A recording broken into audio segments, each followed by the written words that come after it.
Supraworld has some of the best moments of discovery I've ever experienced in a game. The rules and the puzzles are all quite simple, contraptions and machines you could build yourself with a few popsicle sticks, a hinge, and some hot glue. There are no far-fetched solutions or cryptic clues. All you need is a basic understanding of physics and logic, and the willpower to figure it all out. Starting in 2019 with Supraland, the Super games have been a refreshingly quirky series of Metroidvanias with a unique perspective. Shrunk down to the size of an action figure, your goal is to explore the wild world of some kid's sandbox, collecting power-ups, solving puzzles, and of course finding tons of secrets and Easter eggs. Supraworld takes things indoors and, in my opinion, is an even stronger game in terms of puzzles and discovery.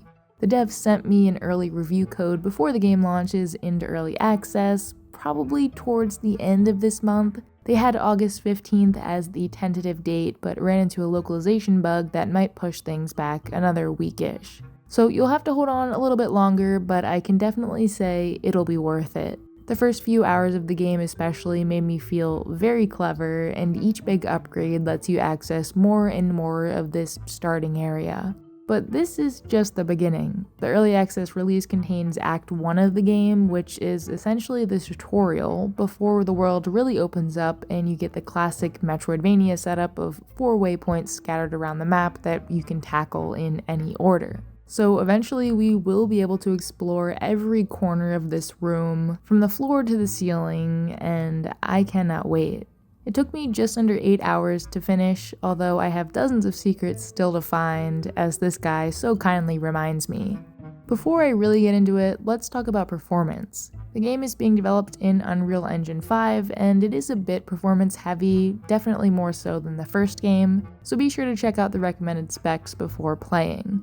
The Ultra settings, or Supra as they're fittingly calling it, really tanked my frame rate, as you can see here, and I ended up going with a modified version of the high settings with lowered bloom, motion blur, and a 60 FPS cap to ensure that things ran smoothly.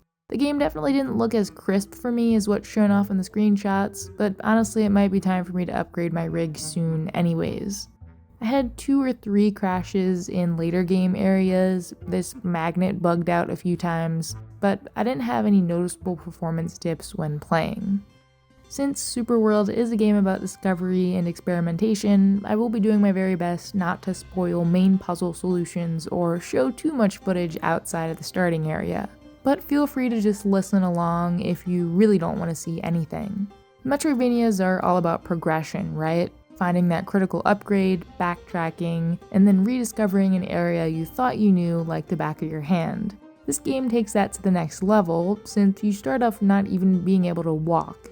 You're an apprentice of the Puzzle Solvers Guild, an inventive group of puzzle solvers fighting back against the puzzle storms that plague this bedroom for some reason. So if you see a cloud floating around somewhere, it's an indicator that a puzzle nearby needs solving. Your big story motivation at the beginning is to save the princess and prove yourself an adequate solver. In order to make it out of town and do that, you'll need to find the jump ability to get over this extremely low ledge, because all you can do right now is this. A for effort, I guess. Any good hero has a rival. Yours happens to be pretty annoying and pops up everywhere you go, along with a rather unhelpful TV crew that's broadcasting your every move. My favorite NPCs, though, were the puzzle police that sometimes pop in to assess the validity of your solutions. So you'll explore literally every nook and cranny of this starting town, looking for yellow eggs that contain upgrades, then bring them over here to crack them open and see what's inside. Honestly, some of these discovery moments brought me back to playing Animal Well last year. Overall, things aren't quite as secretive and mysterious here, but there are some wonderful aha moments for sure. Once you finally do get access to jumping and can leave town, the real fun begins. This area outside is more open, with puzzles being spread out a bit more, and this is where the game's basic combat is introduced. As with their first game, Supraland, this one's biggest weakness is also combat. Instead of a sword, you have an air gun that can be used to blow monsters into spikes. or you can just dash into them a few times and deal damage that way. Unlike the first game, enemies won't endlessly spawn from thin air, so that's a nice change. They come from these gumball dispenser machines that are activated whenever you get close enough to them. Each of these can be destroyed in order to stop them from spawning again, but some of them are pretty tricky to get up to and might require you to come back after getting a certain upgrade. This meant that there were some areas I ran through as fast as I could in order to avoid this nuisance altogether, or I was just left to fight a few dudes every 30 seconds or so. But you can get rid of them if you try hard enough, and that is a pretty good motivation to do so. Combat really isn't a main part of the game. There are a couple little boss fights, but really it still is all about the puzzles. Go around, collect upgrades, fight enemies, eventually save the princess. What else is there to do? There is a lot of money lying around, which so far is only used to buy the major egg upgrades that you find, but maybe some sort of other stores will be added later on.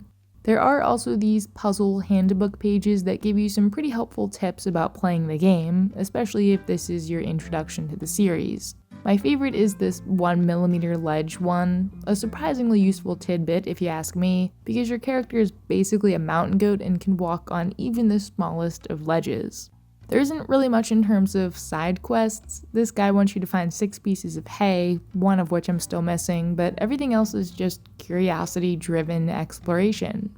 And honestly, this is enough. The fact that you can see exactly how each building and prop was constructed, and if you wanted to, even recreate this tiny world yourself, practically begs you to go poking around every suspicious area and dark corner.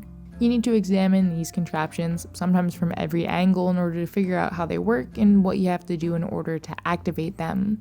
For a handful of puzzles, I spent a few good minutes just staring at them before I figured out their clever solutions, which were usually a lot simpler than what I was expecting. This one in particular was so good. So that was Act 1 out of a planned total of 4. I can't wait to see what everyone else thinks, and hope this video and the game's release gets more people into the series.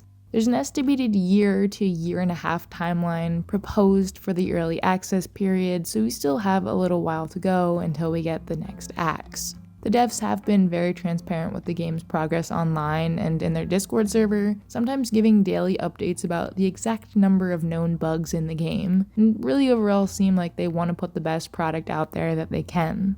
Supraworld will cost €30, which is about $35 US, and with this being only 25% of the total planned content, I can definitely say it's worth the price. In this first act, you only get 4 out of, I think, 12 total upgrades, so it's going to be really fun to see what each one is and how it lets you explore the world further. I am curious how the experience of following along during early access will differ from players just jumping in for the first time with 1.0. There were a few invisible walls blocking me from steering too far off course, but other than that, this was a pretty contained tutorial experience. One of the characters actually does call it a tutorial in the game, but this could definitely be a full release on its own. It does feel a lot slower paced than Supraland, especially in the beginning, which I honestly liked. I finished that game in maybe 15 or 20 hours and then spent another 10 collecting everything that I could. I definitely recommend playing Supraland now if you haven't already before Supraworld launches, or even going back to replay it if it's been a while. The team at Super Games really knows how to make colorful and charming games, and I can't wait to follow along with this one as we get new updates. And that's all for now. Happy Supering!